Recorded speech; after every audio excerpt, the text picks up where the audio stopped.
Try not to choke you.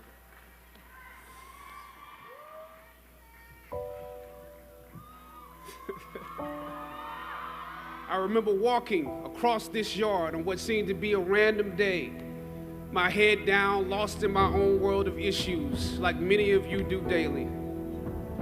I'm almost at the center of the yard. I raised my head and Muhammad Ali was walking towards me. Time seemed to slow down as his eyes locked on mine and opened wide. He's raised his fist into a quintessential guard. I was game to play along with him, to act as if I was a worthy opponent. What an honor to be challenged by the GOAT, the greatest of all time, for a brief moment.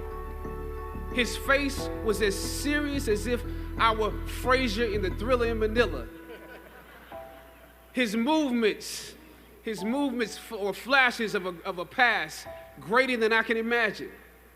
His security let the joke play along for a second before they ushered him away. And I walked away floating like a butterfly. I walked away amused at him, amused at myself, amused at life for this moment that almost no one would ever believe. I walked away light, ready to take on the world. That is the magic of this place. Almost anything can happen here. Ain't you?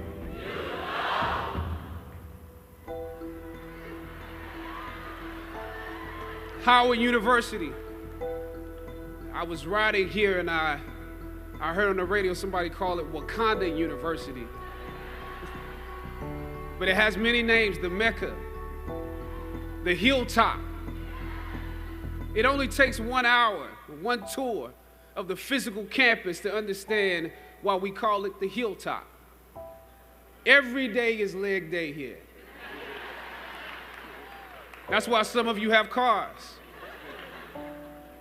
But beyond the physical campus, the Hilltop represents the culmination of the intellectual and spiritual journey you have undergone while you were here.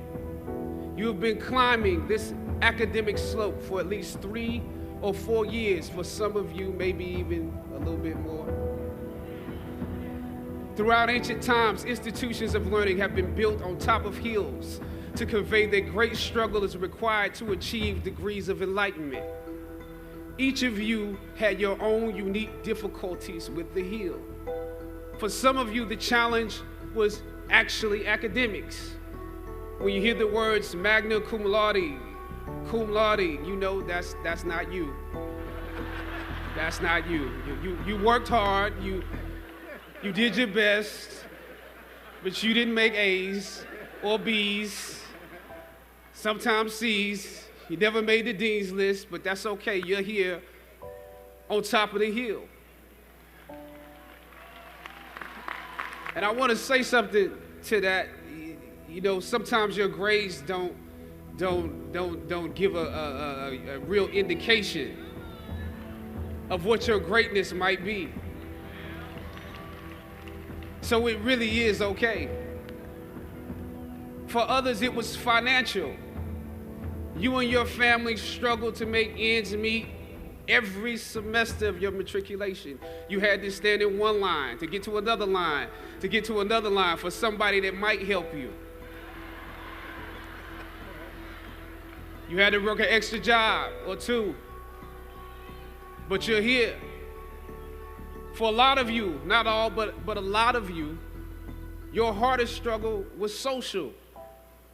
Some of you never fit in. You were never as cool and as popular as you wanted to be, and it bothers you. So your social struggles here became psychological. Even though you made it up the hill, you carry the baggage of rejection with you, but you're here. Or some of you went through something traumatic. You made it to the top of the hill, but not without scars and bruises.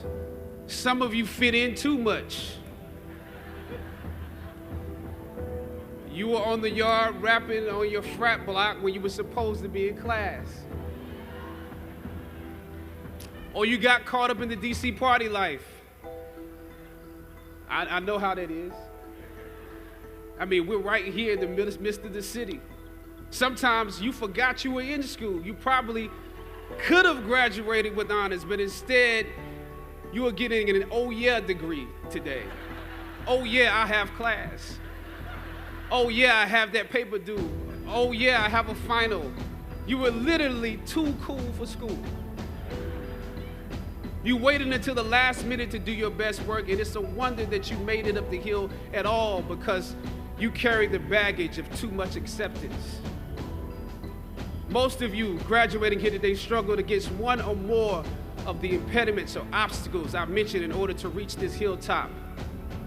When completing a long climb, one first experiences dizziness, disorientation, and shortness of breath due to the high altitude.